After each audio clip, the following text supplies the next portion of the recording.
कुछ लोगों में कॉमनली पाया जाता है कि उनका जो मुंह है वो ज़्यादा खुलता नहीं है, थोड़ा सा ही खुलता है। कभी कभी सिर्फ 2 उंगलियां वो मुंह के अंदर डाल सकते हैं, 3 उंगलियां उनकी मुंह के अंदर नहीं जाती है।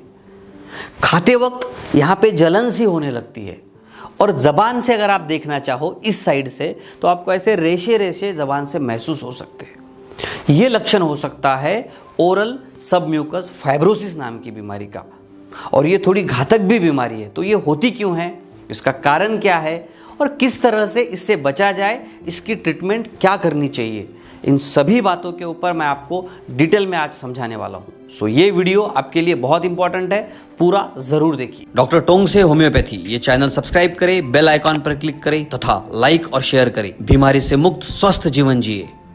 नमस्कार, मैं डॉक्टर शीतल टोंग से आपका बहुत बहुत स्वागत करता हूं मेरे इस यूट्यूब चैनल पर।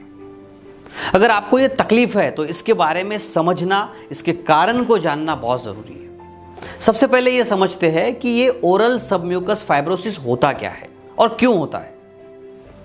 ओरल यानी कि ओरल कैविटी से रिलेटेड, मुंह से रिलेटेड।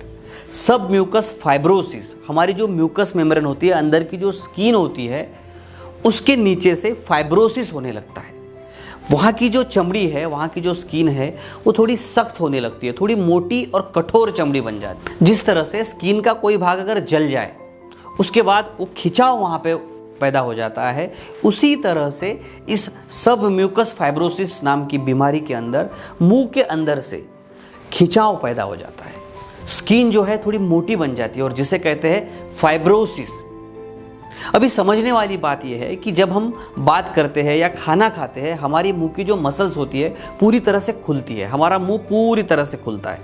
इसकी एक सिंपल टेस्ट है, आप 3 या 4 उंगलियां अगर मुंह के अंदर डाल सकते हैं, इसका मतलब आपकी जो मसल्स है बहुत अच्छा काम कर रही है। लेकिन अगर अभी आपकी 3 उंगलियां मुंह के अंदर नहीं जा पा रही है, इसका मतलब है इसके अंदर के लेयर में फाइब्रोसिस नाम की बीमारी हो सकती है। जो ये नरम मसल्स होती है वो थोड़ी रिजिड हो जाती है, मोटी हो जाती है और कठोर बन जाती है, जिसकी वजह से ये जो जॉइंट्स है, ये जो मुंह है, पूरी तरह से खुलता नहीं है। और यही इस बीमारी का पहला लक्षण होता है। ये जो बीमारी है इसे हम कहते हैं लंबे समय तक चलने वाली बीमारी, क्योंकि ये आहिस्ता आहिस्ता से शुरू होती है। अब ये बीमारी होती क्यों है ये जानना भी ज़रूरी है, क्योंकि यही इसका मुख्य कारण होता है। चौंकाने वाली बात यह है कि भारत और दक्षिण पूर्व एशियाई क्षेत्रों में ही इस बीमारी के पेशेंट्स ज़्यादातर पाए जाते हैं। क्यों? क्योंकि इस एरिया में, हमारे इंडिया में भी ज़्यादातर लोग सुपारी और सुपारी के जो प्रोडक्ट्स है, जैसे पुड़ी है, गुटखा है, मावा है, पान सुपारी है, मसाला है, टोबैको के साथ में मिलाए जाने वाले अलग अलग प्रकार है, ये बहुत ज़्यादा खाते हैं। और ये एक इरिटेंट के जैसा काम करता है, हमारे जो म्यूकस मेम्ब्रेन है उसको बार बार इरिटेट करता है। और फिर हमारा शरीर क्या करता है, खुद को बचाने के लिए, खुद को प्रोटेक्ट करने के लिए वहाँ के जो लेयर्स है उसको रिजिड करने लगता है। और फिर भी अगर आपने ये सुपारी, जिसको हम एरिका कहते हैं, वो अगर खाना बंद नहीं किया तो ये फाइब्रोसिस बढ़ जाता है, मुंह का साइज और कम कम होते जाता है और बाकी के भी लक्षण हो सकते हैं। और अगर फिर भी आप नहीं रुके, आप नहीं संभले, आपने इसको सीरियसली नहीं लिया, तो ये कैंसरस भी हो सकता है। ये मैं आपको डराने के लिए नहीं बोल रहा हूँ, बल्कि आपको सावधान कर रहा हूँ कि अभी संभल जाओ। अगर आपको ये तकलीफ है तो अभी जागृत हो जाओ, इसको समझो और पूरी तरह से ठीक हो जाओ। तो जैसे मैंने बोला, इसका मेन कारण जो है वो है एरिका, सुपारी।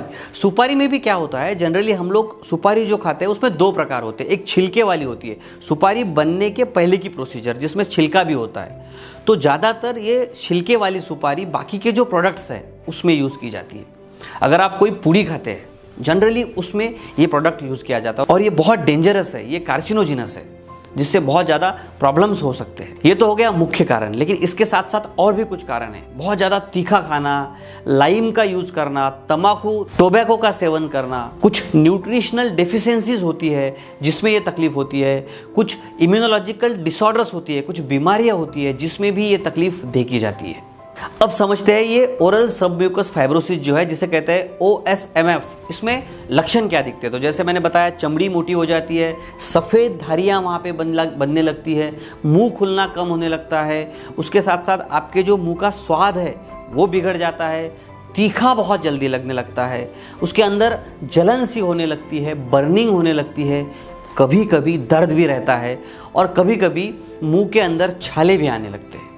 अब इन सब में सबसे इम्पॉर्टेंट बात है इसके ट्रीटमेंट के बारे में। सो ट्रीटमेंट करने के पहले मैं आपको बताना चाहता हूं कि इसके कारण को समझिए। अगर आपको टोबैको या फिर एरिका, जिसे हम सुपारी कहते हैं, ये खाने की अगर आदत है तो इस कारण को निकालना बहुत ज़रूरी है। इसको स्टॉप किए बगैर ये बीमारी नहीं जाएगी। तो ये चेतावनी समझिए या फिर बहुत ही इंपॉर्टेंट ट्रीटमेंट का पार्ट समझिए। सबसे पहले सुपारी खाना बंद कर दीजिए, या फिर आप कोई पूड़ी खाते हैं, कोई पान मसाला खाते हैं, वो बंद कर दीजिए। दूसरी इंपॉर्टेंट बात, इसमें आपको क्या करना है, कुछ मुंह को फुलाने के एक्सरसाइजेस करना है। बहुत सिंपल एक्सरसाइजेस। आप क्या करेंगे, मुंह के अंदर हवा लेंगे और हवा को दोनों साइड से घुमाएंगे ताकि आपके जो चिक्स है, आपके जो गाल है, उसमें प्रेशर क्रिएट हो जाए। देखिए मैं आपको करके बताता हूं।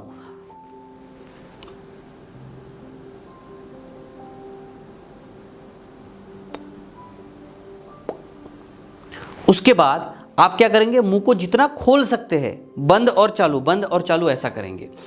ये दोनों प्रकार की एक्सरसाइजेस आपको दिन में 2 से 3 बार रेगुलरली करनी है। उसके साथ साथ आप बलून फुलाने का भी एक्सरसाइज कर सकते हैं। सिंपल है, रोज 2-3 बार दिन में ये करना है, बलून फुलाना है। उससे भी इलास्टिसिटी जो है थोड़ी बढ़ जाएगी। ये दो जो बातें मैंने आपको बताई, इसके साथ ही ज़रूरी है ट्रीटमेंट लेना। सो मैं आपको सजेस्ट करूंगा कि आप होम्योपैथी ही ले, क्योंकि होम्योपैथी में ऐसी पुरानी बीमारियों को, क्रॉनिक बीमारियों को जड़ से ख़त्म करने की बढ़िया दवाई है। बहुत अच्छी अच्छी मेडिसिन होम्योपैथी में, जैसे कॉस्टिकम है या फिर थायोसिनामिनम नाम की एक मेडिसिन है जो बहुत अच्छी इसके लिए है, या फिर कैल्किया फ्लोर है, कॉल्चिकम है, थुजा है। ऐसी काफ़ी अच्छी अच्छी मेडिसिन है। लेकिन ऐसे केस में पूरा हिस्ट्री लेके डिटेल में आपके पूरे सिम्टम्स का स्टडी करके अगर दवाई दी जाए तो उससे आप पूरी तरह से ठीक हो सकते हैं। सो इसमें से कोई भी दवाई खुद के मन से, मेडिकल से बिल्कुल ना ले, क्योंकि ये 2-4-5 दिन की बीमारी नहीं है। इसकी ट्रीटमेंट लंबी चलेगी। सो मेडिसिन सिलेक्शन प्रॉपर होना चाहिए, सही इंसान के हाथ से होना चाहिए। सो आप किसी भी अच्छे होम्योपैथ से मिल सकते हैं या फिर आप मुझसे भी बात कर सकते हैं। मेरा नंबर नीचे दिया है। लेकिन प्रॉपर ट्रीटमेंट कीजिए, क्योंकि होम्योपैथी से ये पूरी तरह से ठीक हो सकता है। सो स्वस्थ रहिए, हंसते रहिए, मुस्कुराते रहिए। धन्यवाद।